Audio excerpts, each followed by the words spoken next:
Stočimo to. Ne. Tak. Ne, pa dole zaprek.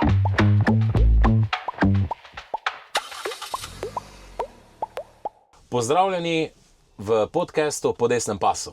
Danes je z nami rokometna legenda in tudi predsednik športnega foruma SDS, Simon Razgor. Lepo pozdravljen. Zdaj kandidiraš v Laškem, nisi od tu, si pa ogromno časa preživel tu kot igralec. V bistvu še pokrivaš občine Radeče in Rimske Terme. Prvo, zakaj si se odločil iti v politiko kot športnik? Zdaj sam tudi prihajam iz podobnih rokometnih vod, ne? Tako da zdaj bi lahko rekli, da SDS prihajajo rokometaši, ne?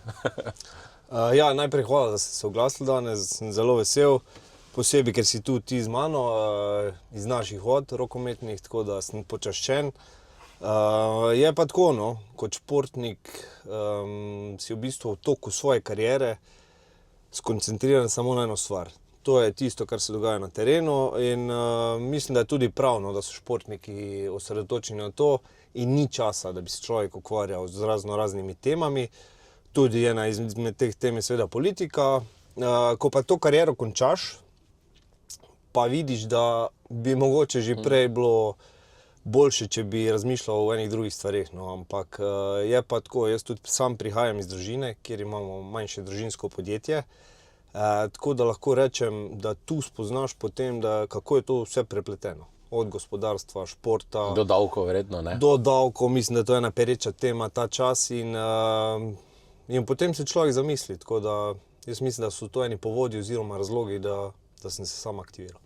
Ja, zdaj tudi aktualno je Evropsko prvenstvo v rokometu, ne? Danes ravno igramo proti Švedski.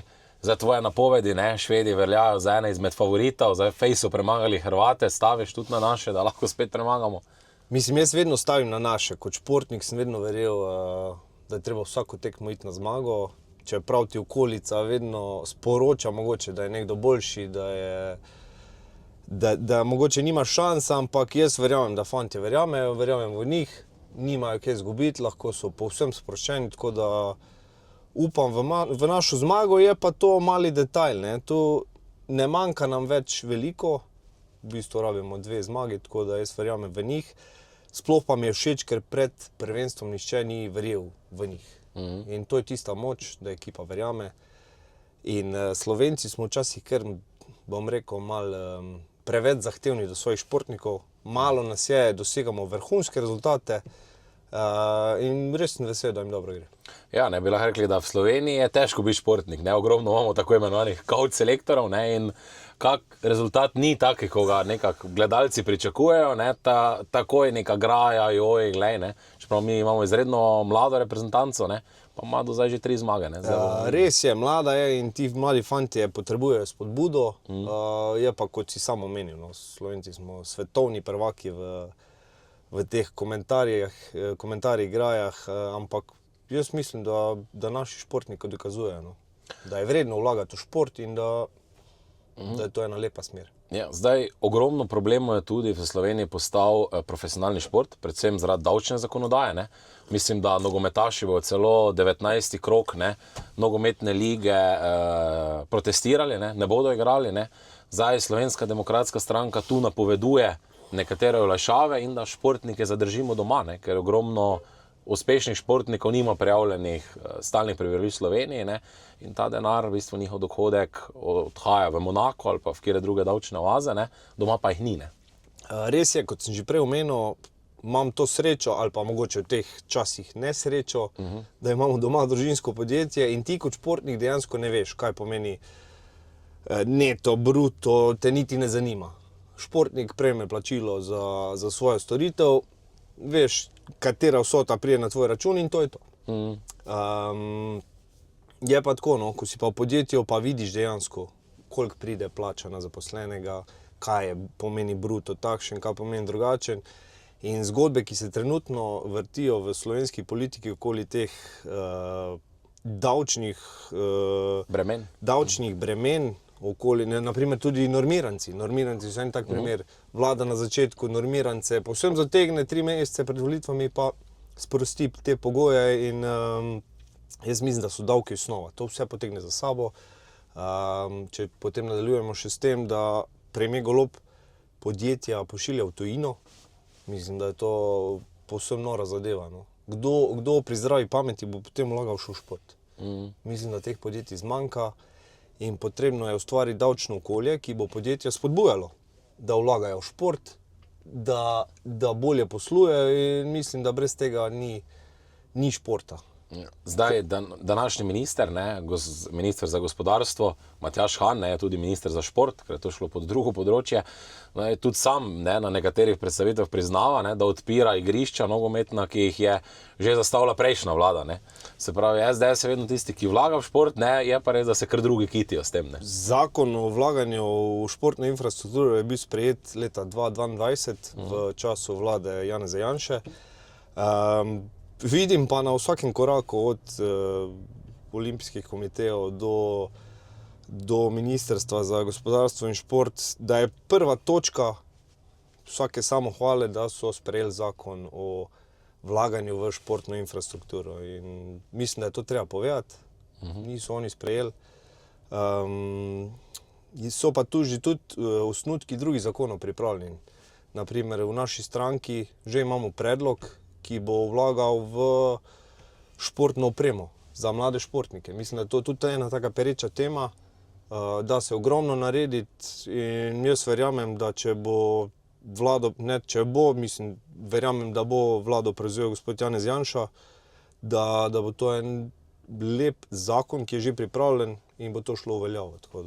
Ja, tudi samo opažam, recimo, ko sem jaz začel, pa zdaj, ko pogledaš te cene opreme, copati športni, sploh da ne govorimo o kakem smučanju ali pa kaj podobnega, oprema je res, zdi se, kot da tisti profesionalni šport ali pa da svojega otroka lahko pripelješ do profesionalnega športa, da mu to omogočiš, res terja denar, in tudi vidimo, da je ogromno akcij, teh mladi upi, mislim, da bi tu mogla malo država narediti svoje, da tudi ta polprofesionalni šport ali pa bomo tudi rekli neki začetki športa, tudi ki se mogoče neprofesionalno ukvarjajo, da je več spodbud.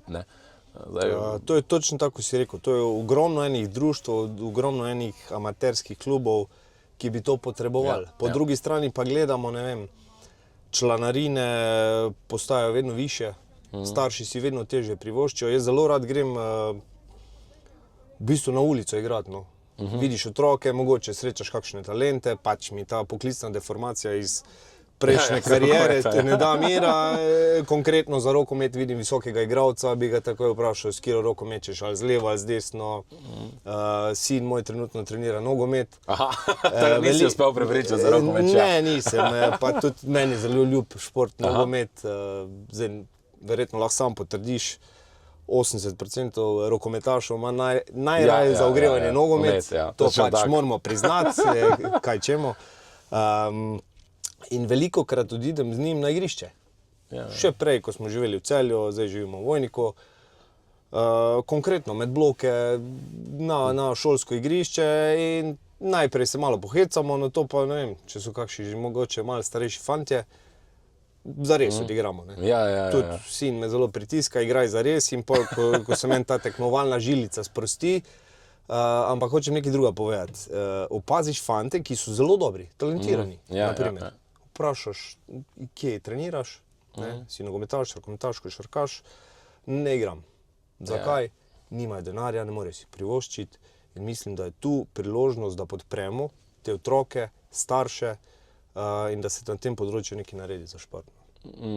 To mislim, da bi morali, ker taka mala država, ko smo pa toliko talenta, ki ga mi v športu izvažamo, je to izjemno. Plus tega je to nacionalni ponos. Vsi zaradi Luke Dončića, zaradi slovenske rokometne reprezentance, zaradi smučarjev, Tine Maze in podobno, vsi poznajo Slovenijo zaradi tega. Mislim, da je to naš največji izvozni artikel, je šport.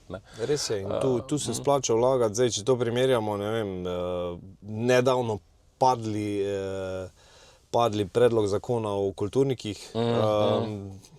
Mislim, ko nekoga vidiš, ko reže slovensko zastavo, ti ne pride na pamet, da bi kaj takega počel. Točno to, Tako da šport je pa to je nek ponos. Pa nacionalna zavest. Tako, točno tako. Zdaj ti si v svoji karieri igral za Celje, Maribor, meškal v Beloruski, potem za slovensko reprezentanco. Ne? Zdaj tu je kar nek kup zgodb, verjetno športnih. Ne? Lahko imaš kako zanimivo zgodbo, ne? Da deli z nami, ker se mi zdi, da to vedno ljudi najbolj potegne, tista behind the scene, ne? Od zadaj, ne? Kaj se vse v športu Tu je dogaja. ogromno enih zgodb, jaz se upravičujem, ampak velikih ne morem Je omejeno povedati, ker časa, niso, ne da je v menem času tudi ene niso primerne za javnost, ampak dobro, bomo pustili. Naprimer, ena taka zanimiva, oba smo igrala v tujini. Zato ti tudi vidiš, ko si tujec v eni državi, kaj vse moraš storiti, se prilagoditi, kaj začutiš, tako da lahko eno stvar povem iz Belorusije. Naprimer, v Belorusiji je nacionalni šport hokej. Aha. Predsednik Lukašenko, Diktator Lukašenko. diktator, se pravi, vsaka vas ima hokejsko dvorano. To je nobene infrastrukture dejansko ni v vasi, je pa hokejska dvorana. In mislim, da leta, pa zdaj, če se me bojo pa popravili, če sem se zmotil, olimpijske igre za Soči so bile kvalifikacije. Pa nekega leta. To je bilo. 2014. 2014, 2016, ne vem, to, 2014. Slovenija igra z Belorusijo v Minsku. Polna dvorana, 20.000 ljudi, jaz doma spremljam po televiziji, ker pač nisem imel možnosti zaradi treningov, da bi šel na tekmo. In Slovenija zmaga po penalih belorusko reprezentanco. Ne morem opisati takrat občutka, koliko sem bil ponosen, ko Peter, mislim, da zabije zadnji gol. Jaz, ko sem prišel na trening, to je bilo... Takrat sem se ene določene kletvice celo naučil ruske, beloruske, ker sem jim vse povedal. Bil sem sovražen par tednov, ampak mislim, da je tudi trener, ki je bil tujec Belorusov, je bil takrat deportiran strani Lukašenka. To je bila ena taka zanimiva zgodba. Tako da je pa teh zgodb veliko.